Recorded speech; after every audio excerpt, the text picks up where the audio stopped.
Alright, what's going on, guys? Next project today on my 92 W250 is we're going to be working on the brake system a little bit.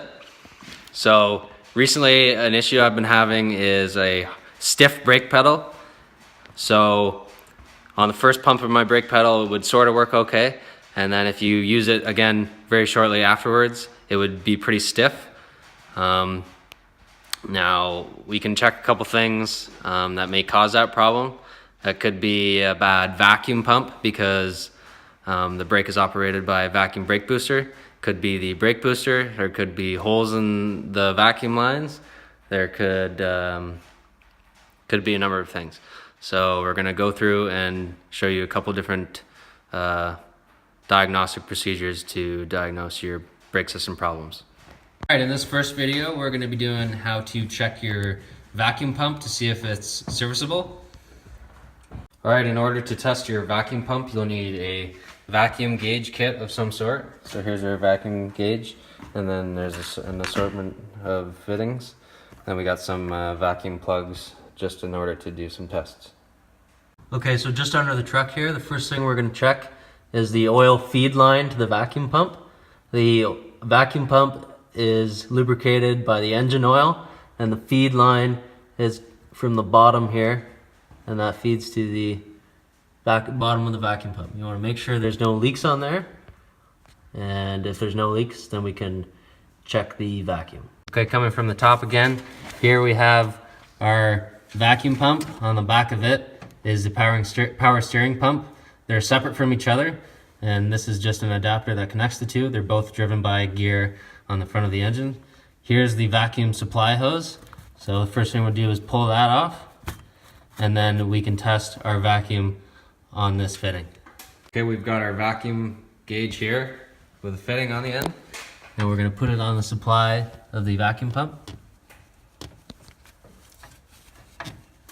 According to the factory service manual, when the engine's running, the vacuum should be anywhere from 8.5 to 25 inches of mercury.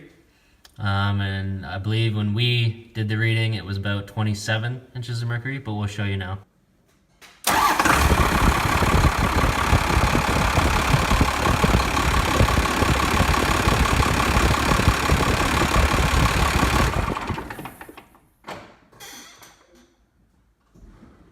Okay, so the vacuum gauge showed a reading of about 27 inches of mercury. So that tells us that our vacuum pump is serviceable and in good condition.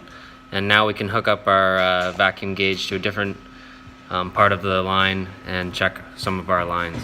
Okay, now this is the end of our same supply line, but we're at the end of the line this time. That was hooked on to the check valve, which is at the front of the brake booster here.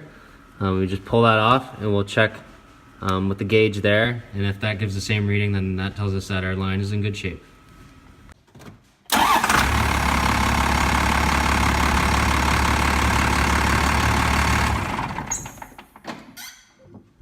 One of the things we can diagnose on the brake booster here is the check valve. So this is just a seal right here by my finger, and you can disconnect all these small lines and then pull that out and check that this check valve is okay first before you diagnose the actual vacuum booster. So in order to check the check valve, you can take a hand-operated vacuum pump and hook it up to the large end of the check valve and suck it that way and see if it holds a vacuum. If it holds 15 to 20 inches vacuum on this big end of the check valve, then your check valve is okay. If it loses any vacuum, then this part's faulty. So in order to check your check valve, we've hooked it up to the large end, a T fitting, and then your gauge.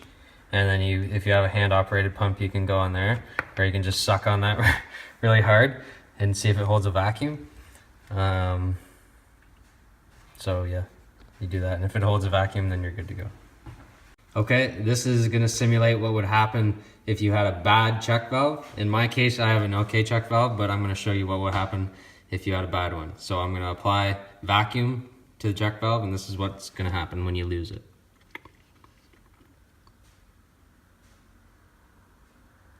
All right, so if you determine that your check valve is okay, you can also at the same time determine if your other hoses are in good condition.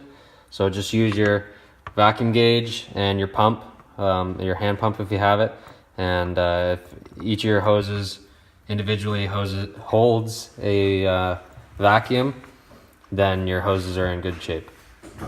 Okay, so in order to check our vacuum booster, here's our check valve, and this is plugged off, and this is our vacuum gauge.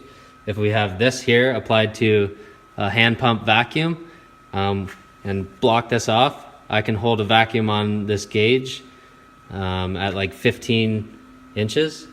And if I hook this up directly into the booster, I should be able to do the same thing, and it should be able to hold the vacuum if the booster's good. If it doesn't hold the vacuum, then the booster's bad.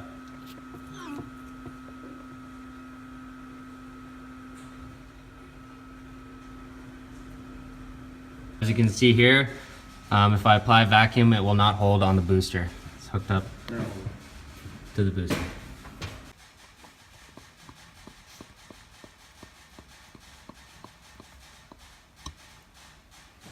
Okay, so with that little test, I've determined that I have a bad brake booster, vacuum booster, and I've got one on order, and it's going to be coming in tomorrow morning, and it requires a core, so I'm going to be taking this off, and I'll show you how to take that off and put on a new one with using the same master cylinder.